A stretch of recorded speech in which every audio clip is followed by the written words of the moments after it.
Saudações, pessoal. Essa passagem vai ser rápida porque eu tenho aula daqui a 12 minutos. Em 12 minutos eu só quero contar para vocês o que eu ando fazendo, do que eu ando me ocupando. Eu tomei um susto aqui porque quando eu olhei no calendário, cara, faz só 10 dias que eu comecei a estudar russo. E assim, tanta coisa aconteceu, o mundo novo se abriu, e eu tô gostando muito das coisas que eu tô explorando e que eu tô descobrindo que existem porque eu não sabia que existiam. Aí eu vou contar para vocês que, bom, várias coisas, mas em primeiro lugar, eu quero dizer que se você já está ansioso com esse papo de guerra o tempo inteiro e isso te faz mal, não assista esse vídeo porque ele não vai mudar nada na sua vida. Esse vídeo aqui ele só vai talvez te deixar mais ansioso, mais preocupado, e mesmo que você saiba tudo que está acontecendo lá na Rússia e na Ucrânia agora e na OTAN, mesmo que você saiba tudo que está acontecendo, não necessariamente você vai conseguir mudar alguma coisa do que está acontecendo.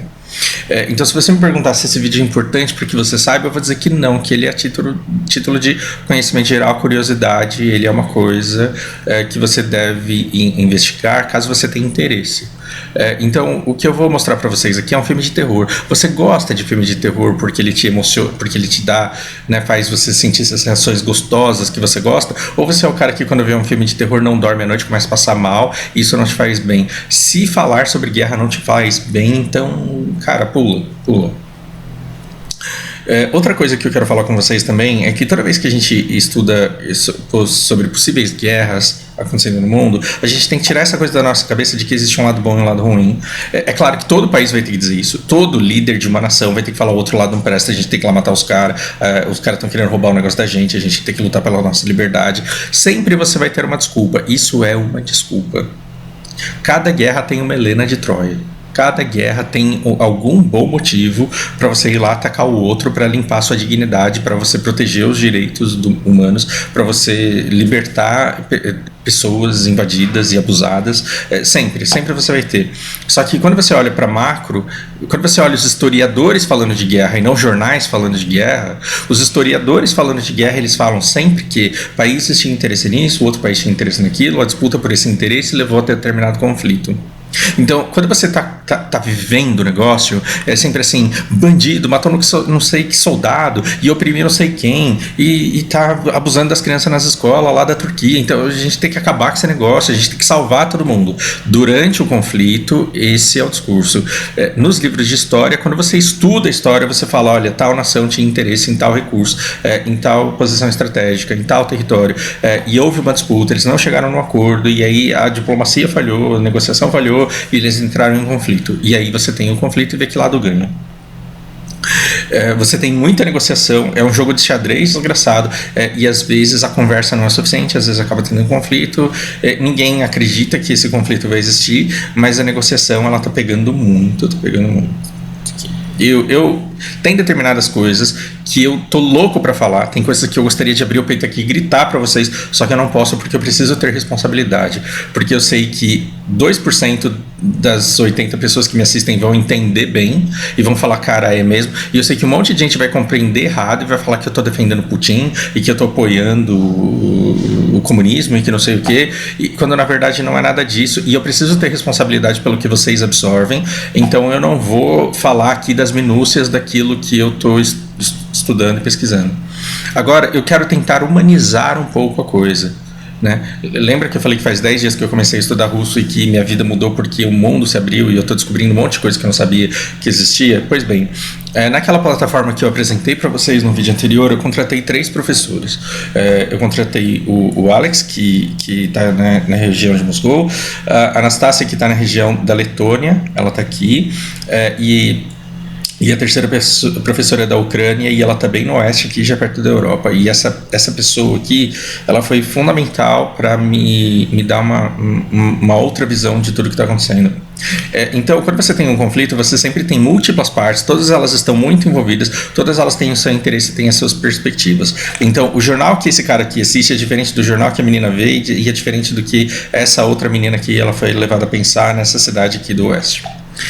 É interessante você perceber que todas essas pessoas que estão nessa região, elas são como América Latina excluindo o Brasil. O que eu digo com a América Latina, excluindo o Brasil, é que todas elas falam o mesmo idioma. Então, assim, essa menina da Letônia está me ensinando russo, essa menina da Ucrânia está me ensinando russo e tem um cara aqui me ensinando russo. Eles fazem tudo em russo, embora a menina da Letônia fale o idioma local, embora a menina da Ucrânia fale ucraniano, tá todo mundo se comunicando em russo e eles têm experiências em comum, eles têm coisas em comum.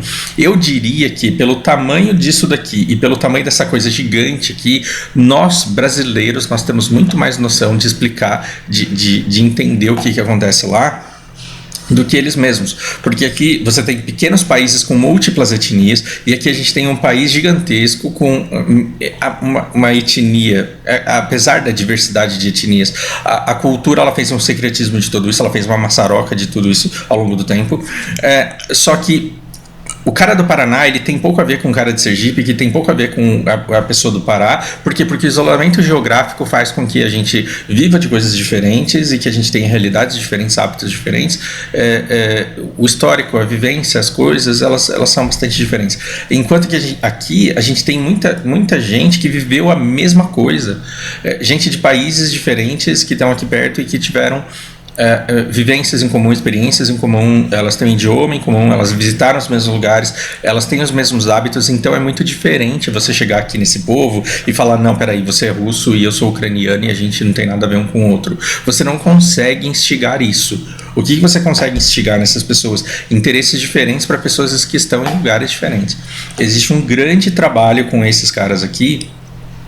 Existem grandes trabalhos, um investimento muito forte e pesado sendo feito nesses caras aqui para levar esses caras para cá, para a OTAN, para fazer comércio com todo mundo. Por quê? Porque a Ucrânia é muito rica em gás. Olha que interessante, quem é rico em gás e petróleo? Rússia. Quem também é rico em gás e petróleo? Ucrânia. Quem também é rico em gás e petróleo? Irã. Quem também é rico em riquezas minerais subterrâneas? Afeganistão. Quem é essencial para a logística do quanto flui, de como flui o petróleo, da maneira que nós consumimos ele no mundo? Síria, Iraque, Jordânia, Arábia Saudita, tudo isso aqui passando pelo canal de Suez. Então, assim, onde tem guerra, não é porque a liberdade precisa ser devolvida e a democracia precisa ser restaurada. As pessoas estão brigando por recursos, não sejamos inocentes. E aí eu estava conversando com o Devora ontem e ele me mencionou que ele assistiu um vídeo da Gabriela Priori, aí eu fui lá no canal dela ver o que ela estava falando. Achei mainstream, assim, não dá para exigir que todo mundo seja especialista em tudo. Aliás, eu não sou especialista em porra nenhuma, não espere que aquilo que eu tô falando seja verdade, porque eu me comprometo em me tornar melhor no futuro. A nossa melhor versão tem que estar no futuro. Eu não sei praticamente nada, porque eu comecei a me interessar por esse assunto há 10 dias, então eu sei muito pouco sobre o que está acontecendo aqui. E a Gabriela Priori, ela fala uma coisa muito interessante que eu achei legal. A gente não tem que saber tudo, a gente tem que manjar tudo. E justamente essas horas são as horas que a gente tem que reconhecer o valor dos especialistas. E aí, por falar em especialistas, eu quero recomendar um canal para vocês aqui que é o Xadrez Verbal. Quem participa desse Xadrez Verbal é o Átila, que todo mundo conhece aqui por causa da pandemia.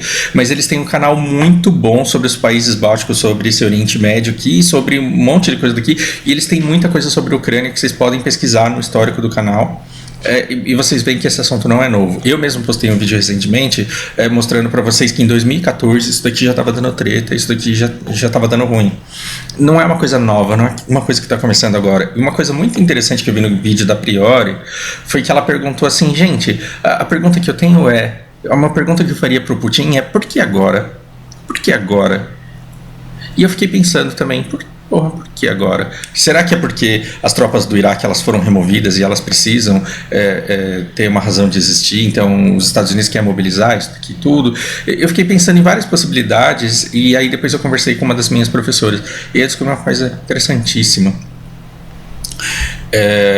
A primeira coisa que ela me disse foi que uma coisa que eu talvez não saiba é que a área que declarou independência é 5 vezes maior do que a que foi ocupada.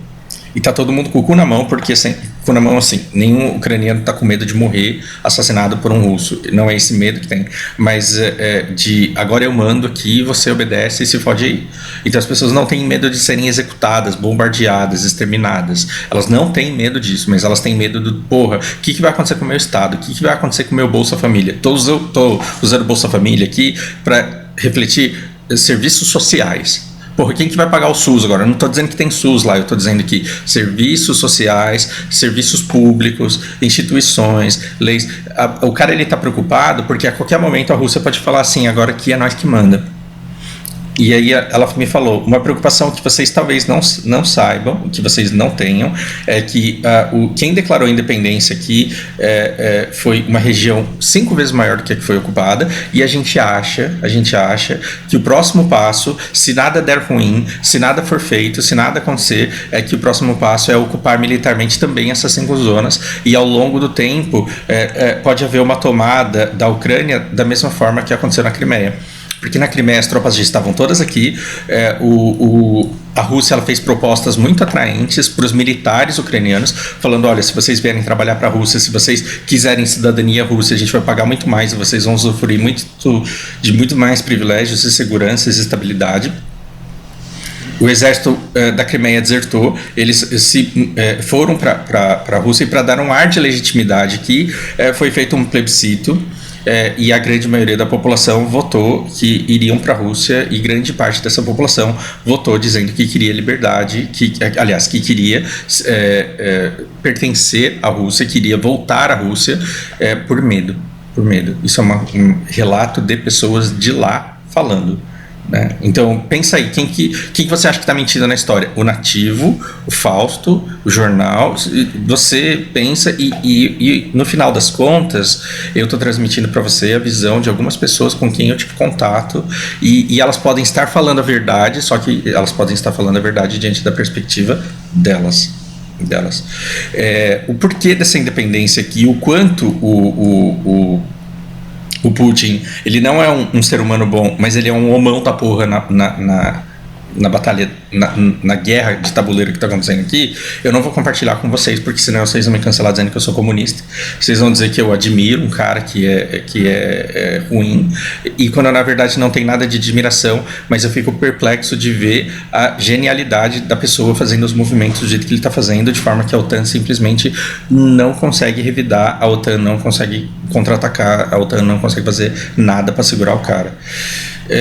Mas enfim, a pergunta que a Priori fez, ela foi, cara, eu queria fazer um vídeo de 1 hora, não vai dar tempo porque a aula começa agora do Lucas. A pergunta que a Priori fez foi, por que agora? E aí também descobrimos ao longo da semana, estudando as coisas que a gente está fazendo, que existem muitos gasodutos que vêm da Rússia. A Rússia ela ganha muito dinheiro vendendo gás e petróleo, e ela vende por inúmeros não, né, que é meia dúzia, mas por gasodutos que passam pela Ucrânia, que passam pela Turquia, que passam pela Bielorrússia, e agora eles têm um gasoduto novo que ficou pronto agora, passando pelo mar e indo direto para a Alemanha. Olha que interessante, esse gasoduto ele não passa por nenhum país, a não ser pelo mar aqui, onde ele deva pagar impostos. E quando a gente vai descobrir quais são os impostos ucranianos sobre o gás russo que passa por lá para ser entregue para a Europa, a gente vê que 2 anos atrás já tinha uma treta de 3 bilhões a serem pagos, que a Rússia não queria pagar e que a Ucrânia queria resolver e receber. Então, olha que interessante, né?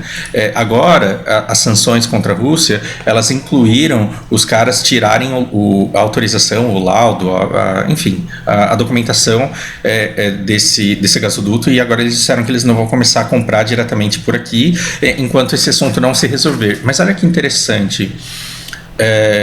Se ele conquista território daqui, ele tem que pagar menos imposto para a Ucrânia, e às vezes, no fim das contas, ele não quer nem a Ucrânia nesse ponto, né? Às vezes ele quer determinadas sanções ou dificuldades ou problemas, e aí ele vende o gás diretamente pelo canal que ele quer, pelo melhor preço que ele conseguir. Então parem de acreditar nessa narrativa americana que chega nos canais de notícia que a gente que a gente recebe, que as lutas são pela liberdade, pela democracia, ninguém é tonto. Então tem a versão de muita gente envolvida lá. Agora, uma coisa que eu acho interessante, naquele vídeo anterior em que eu falo sobre a Rússia, eu falei para vocês que em 2014 um cientista geopolítico da Universidade de Chicago estava dizendo que nessa guerra para a Ucrânia, pela Ucrânia, pelo espaço, pela Ucrânia na OTAN. A única coisa que os Estados Unidos estavam conseguindo fazer era jogar a Rússia no colo do exército chinês. E quem que está indignado com as sanções impostas à Rússia? China. Parabéns aos envolvidos. Tem muita coisa para desenrolar e eu volto para falar disso. Eu preciso atender o Lucas por hora. Então eu espero que seja útil por hora e um grande abraço.